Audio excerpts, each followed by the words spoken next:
Trying to do something for Kyle's birthday. He need to be with some kids. Well, duh. Yeah. It's okay. Nephew gonna be lit for his birthday. Just here. I'll say wherever you want to put it. You ready? Told them I was chosen, niggas ain't believing me. Now I'm on these stages, go to them that they can't eat with me. Niggas left me in that dark, bitches tried to break my heart. Family cross, but I ain't mad, cause now I'm farther than where I started. Came a long way from that kid up on the seal. 14521 Lexington Avenue is where I live. Visions in my hair, replaying everything that I done did. All the lives that I done lived, and I still ain't lived enough. I done touched a lot of money, and I ain't got shit to show it for. So I'm switching up, I done fell back from all the lies, I can't take no more. Hey guys, welcome back to the Amazon Guest Experience. I told you guys I was going to have amazing guests, and clearly I have one of my favorite people here, Shawn Mitch. But Shawn, tell them about yourself a little bit. Who is Shawn Mitch? Who is Shawn Mitch? Shawn Mitch is somebody who I kind of, he was always there, but I guess I kind of brought him out and created him in a sense. When things didn't go for me, go the way I planned to go as far as football. So I kind of was for about a year or so, maybe two, in a period of my life where I was really trying to figure out who I was.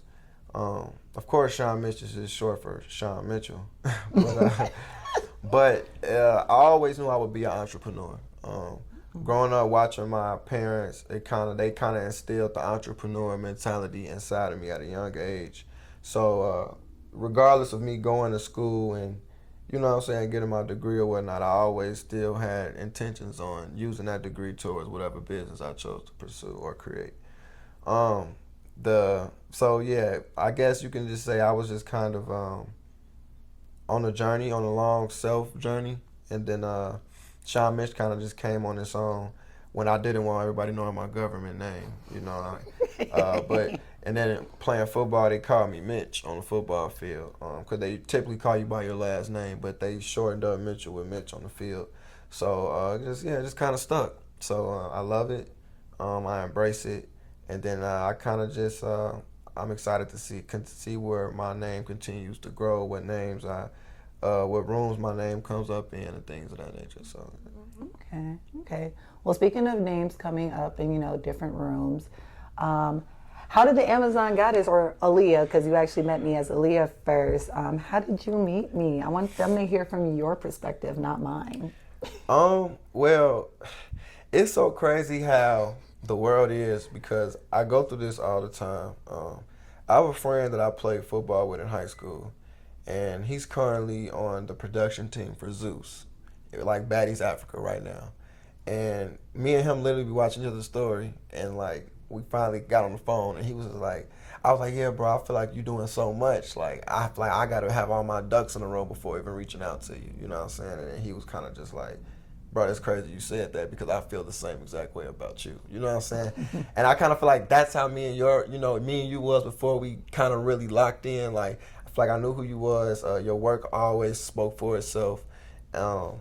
Thanks. And then it was kind of just like, I'm pretty sure you're gonna keep it raw. Yeah, I was gonna say, we keeping it a buck here. Yeah, I was gonna say, keep it raw.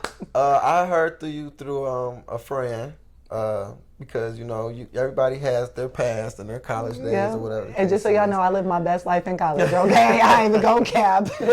So it's and then as far as when you talking about business, it's always good to have familiar people around, people that you kind of know or you can ask about, and people can say good things about them. So especially when it comes to modeling and fashion, and discipline. So that's kind of how I heard about you. And then of course, we went to New York Fashion Week together, and and ever since then it's been no turning back from there. But it was just crazy because me, I really was just hopping off the porch in the modeling game. I think you was probably modeling for a year or so before me, because you also played sports as well. Don't let her fool y'all. She was an athlete. So it was kind of like both of us went through that transition. But it was kind of like me, I always had an eye for whatever I was doing. I had a radar for it. So if it was sports, I knew all the competition. So then when it came to modeling and fashion, I started to have a radar for all female, male models in the area, what they were doing. You know what I'm saying? Just so I could feed off of what they were doing. And I think that's the problem with our culture, where we might see somebody that has a hustle or a grind, and we, you know, as opposed, and we choose to envy each other as opposed to look at somebody and be like, wow, I like what they're doing, and I'm doing this. We could do some dope things together. You get what I'm saying? So, and I try to, and that's the narrative I try to change, and I strive to do that every day. That's why I continue to plant the seeds that I plant. And the model that I live by is what you put in is what you get out, and we'll get into that later. We are. PaytoPlay book. Period. So yes. Okay. So, you know, like he said, we met during New York Fashion Week. How was that experience during New York Fashion Week with, like, not just me, but like everyone we met there? Well, we also that's also where both of us met Fro, which is a big reason why me and you decided to come to Atlanta. And we both have came out here and we've grown since then. But Fro was always somebody who we felt like already had some motion out here. He had it going. So it was kind of like, and he was already welcoming. Like, y'all come, you know, I got y'all. So it's always good to have somebody like that in whatever city you go in. And then me and you kind of was just coming out here together. And we was just both, you know, we was a team, you know what I'm saying? And still a team. Yes. But I just love the way things are now, where it's just like, you know, we come together and we support each other, and it's no doubt, like, if it's one person I know that if she's around and she can do it, Aliyah's gonna do it. Miss Like, Make It Happen. She's gonna do it. The only way it can be done is if it'll take 10 hours to drive and it's only 5 hours away. Now, if she had 7 hours, she could do the 10-hour drive.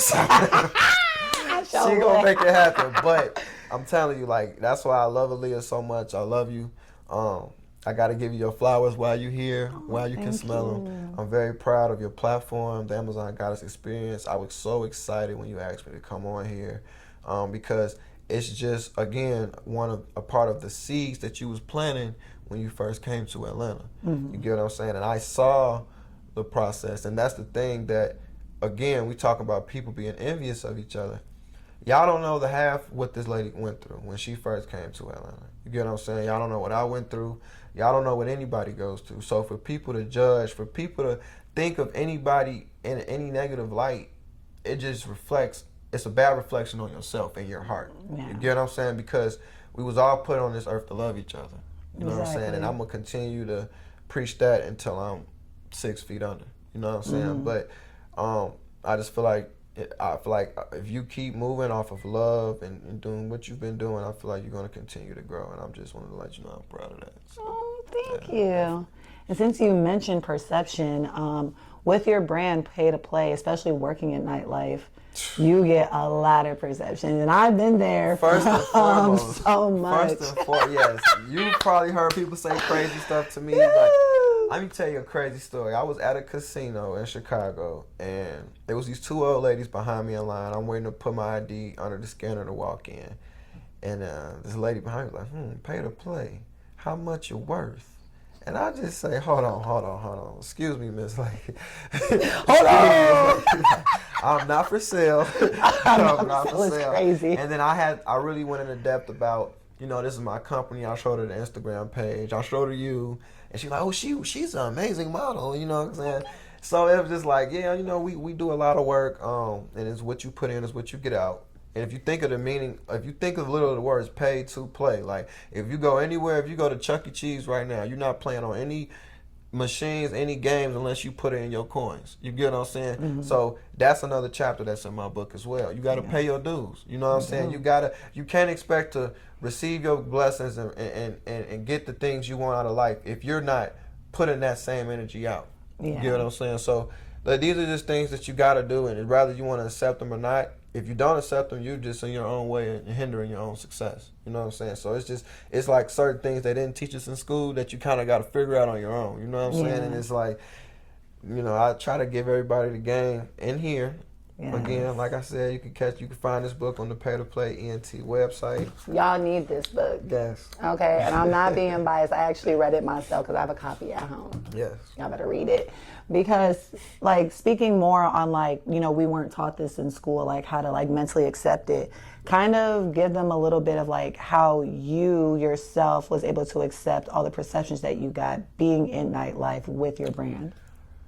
Well, okay, so outside of the name Pay to Play, I also have a group of women who they model, they're entrepreneurial women, they uplift the community. They're called Dream Queens. So it's kind of all bad because when you look at it, it's like, okay, you're doing these events, you know, it's mainly at night. Then you got the group of women around you. So like, and I always, that's why you never really see me taking a lot of pictures.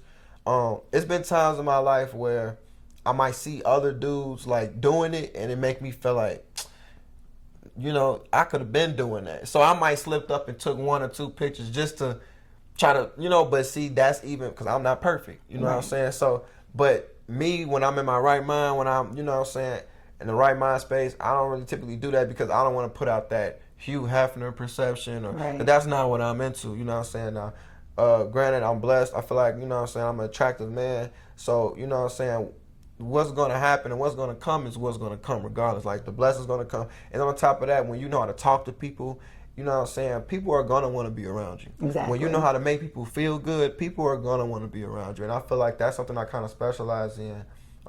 It's kind of something I've had to learn to channel being in a relationship because like I said, I specialize in making people feel good. It was always so easy for me to make a woman feel good. Yeah.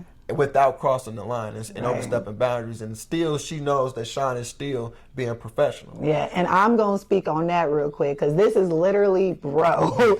We met, like we said, New York Fashion Week officially, and he asked me to do one of his first showcases, and we had like 5 of us modeling for you at the time, and everyone at first like kind of questioned a little bit because, like he said, he makes people feel comfortable, and you made me feel comfortable, but you bro for real. So, and he knows like that boundary. So like when other people kind of give you that perception, I be fighting because it's just like y'all just don't get it. Like, but it's kind of just motivation for me because granted, you know, I've been approached, I've been tried, like, and it wouldn't have got out. You know what I'm saying? But it's just like I take it as kind of like.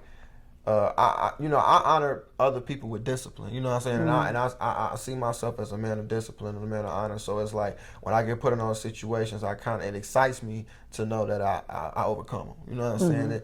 And it's like when I walk away from the lady or whatever the case may be, it just makes me feel better. And I feel like that's another level that I just leveled up. You know what I'm saying? As being a man. And it's like literally I saw a funny post on Facebook. Because granted, before I was in a relationship, if I wasn't dealing with you professionally, we gonna have some fun, you know what I'm saying? So it was just like, I seen a post on Facebook and it was just literally, it was like, bro, sex is the final boss. Once you beat the final boss, bro, the game is, you got the game.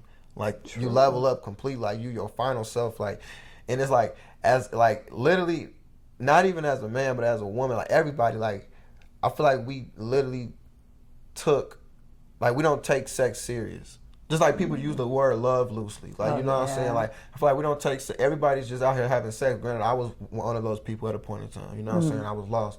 But I feel like everybody's just out here having sex. Now, granted, I'm not saying don't have sex. Yeah, I was raised to not have sex till marriage. But, you know, realistically, like I said, nobody's perfect. Life happens. But now that I'm older, I be thinking of all type of stuff. Like, man, if I really didn't have sex, would I have access to this? Like certain channels in my brain that I probably shut down because I didn't live righteous the way I was supposed to. You know what I'm saying? But that's a whole nother conversation. Right. But yeah, like, I don't know. I just I feel like making people feel good is something that I kind of just specialize in. I mean, even because it's like people don't even compliment anymore. So literally saying, "Oh, I love you look so beautiful today. I love your shirt. I love your hair." It's just like, wow. And it's like, wow, he literally just said that to me and walked away. You don't want my number? You don't want my Instagram? You're like, no, society messed with people. You know what I'm saying? I saw you kind of looking sad. You know, and I feel like as a man, as the men in society, it's our duty to kind of uplift our women. You know what I'm saying? So it's just like, I don't, you know, it was something that was odd. But like I said, with me being in a relationship, I've had to learn how to channel that. Because I can't just walk up to a woman and I'm like, you're really beautiful. Because then if somebody else hears me saying that to her, oh, girl, you heard what Shawn just said. Like, oh, snap. And now I get back to Kyla, and she's just like, Shawn, why you out here being so friendly? Why this, why that? And it's just like, that's the last thing I want. Because now it's like, again, I'm a man first.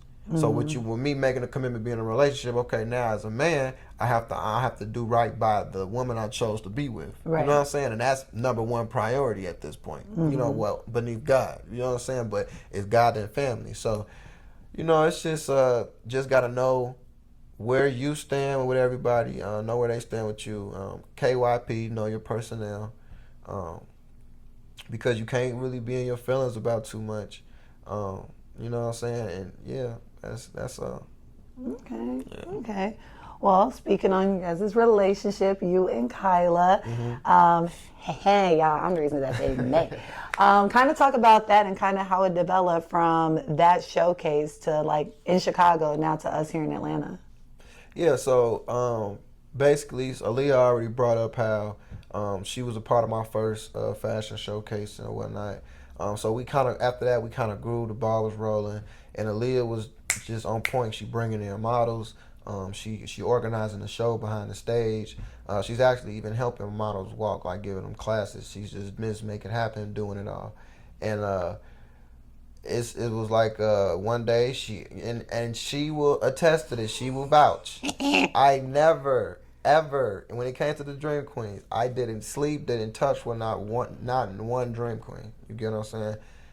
I saw Kyla, and I knew, and it was at a point in my life I was vulnerable, because I was just tired. You know what I'm saying? I was getting older. I believe I was 27 at the time, and I'm like, I'm gonna be 30 in 3 years. It's like, I'm not taking life serious. Like, my dad was married at this age, and they did this, and they bought their first house at this. Like, what am I doing? Like, I gotta stop living in the smoke. Like, I gotta get my head out the clouds. So it was like that point, and it was one of them times for me in my life.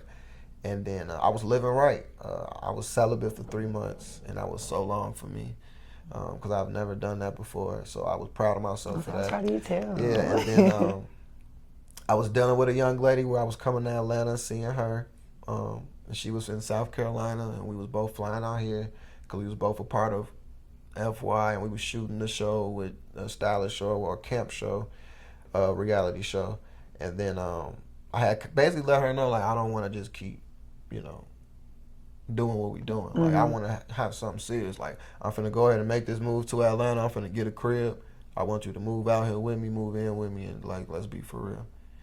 She wasn't on that. She, she said she liked me, but she wasn't trying to have nothing serious. Right. So then I fell back, and then that's kind of like when, you brought Kyla when I asked you to bring some models, and I knew when I saw her at the show, I gotta find out a way to, You sure did. Cause I was still battling. I was still battling, like, be professional. Right. And I was already doing so good at being disciplined and not just having sex just to have sex. So it was kind of like, okay, if you are going to pursue this, like, you got to be intentional about it. Like, yeah. Because this is what you prayed for. So don't mess it up.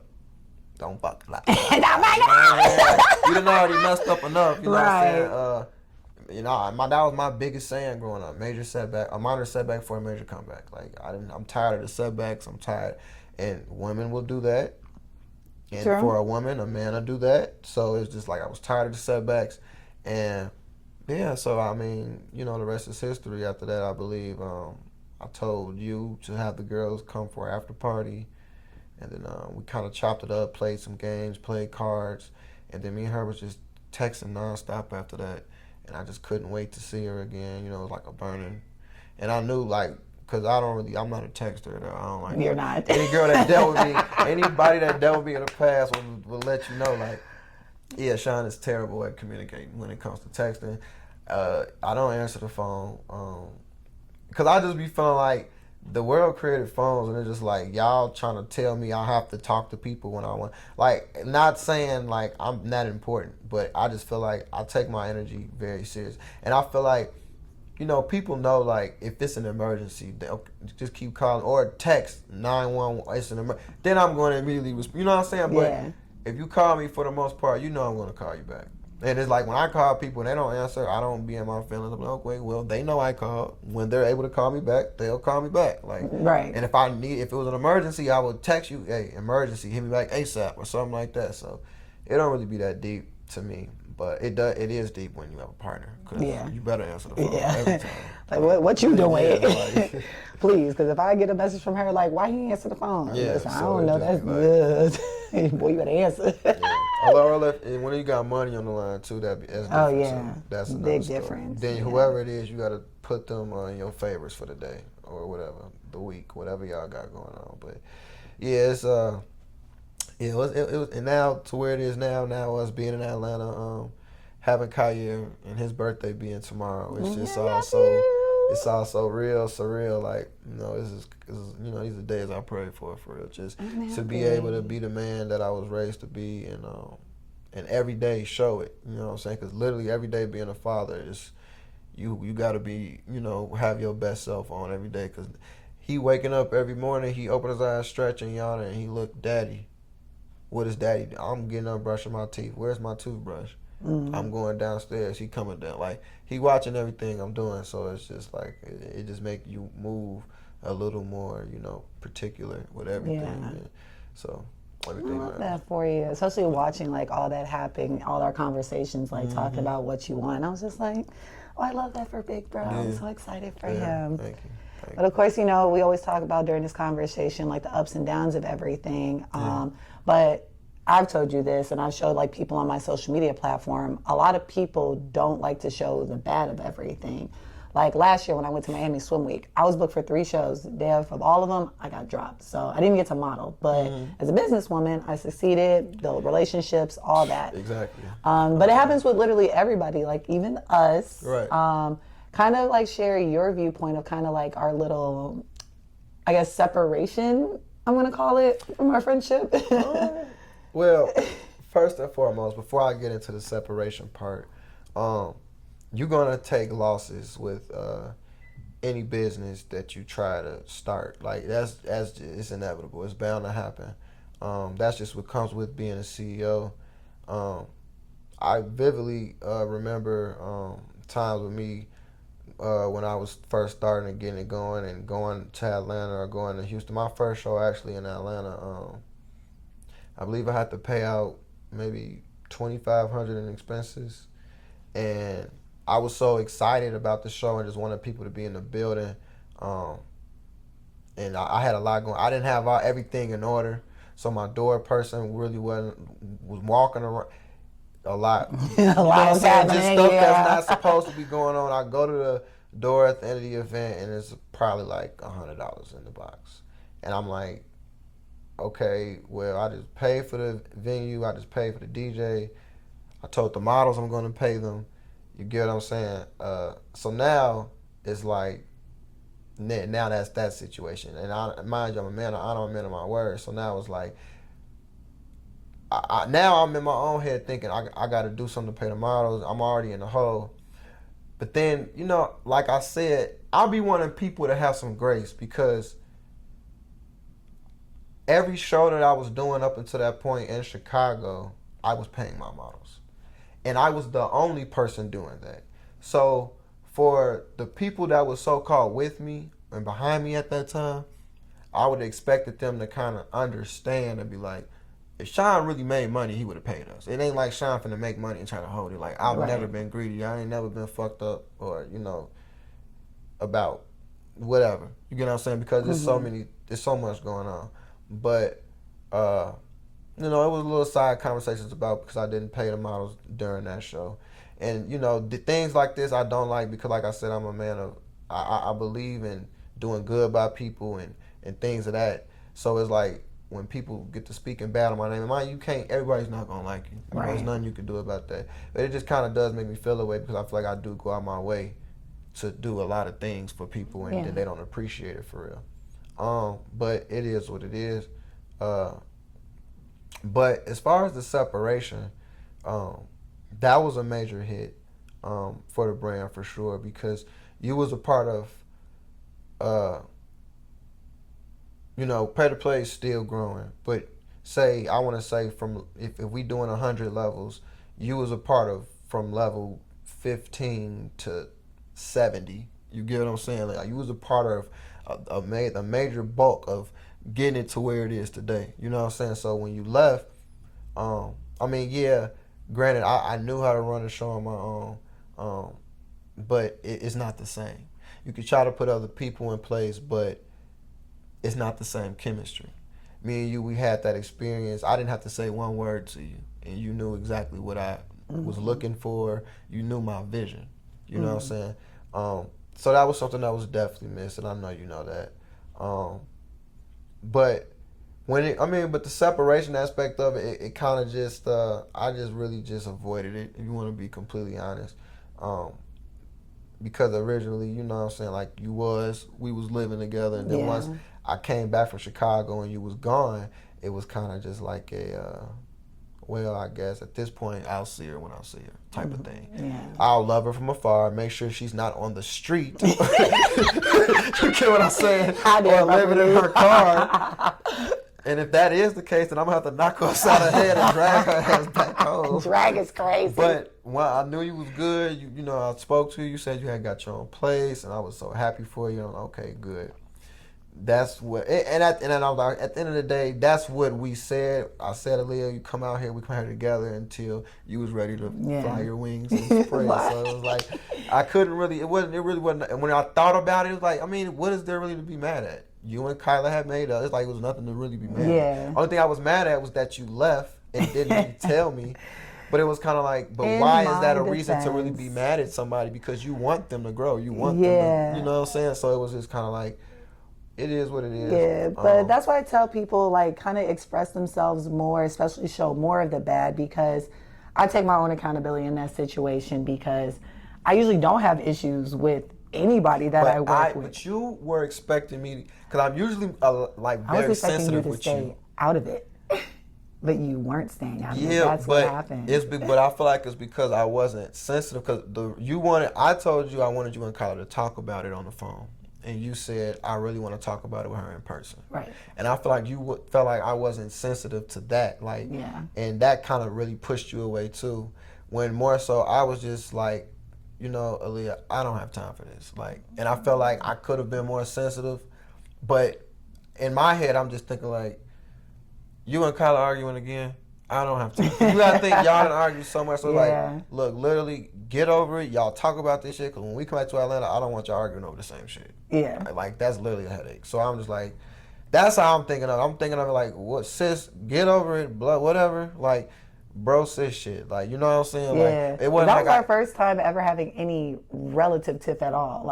We've never had a tiff. It was never like no beef, no love lost. It was just like, but. It was just like realigning. Yeah, but everything happened, exactly. Everything happened for a reason. Right. And we back at it again. So. Told them I was chosen, niggas ain't believing me. Now I'm on these stages, go to them that they can't eat with me. Niggas left me in that dark, they just tried to break my heart. Family crossed, but I ain't mad, cause now I'm farther than where I started. Came a long way from that kid up on the hill.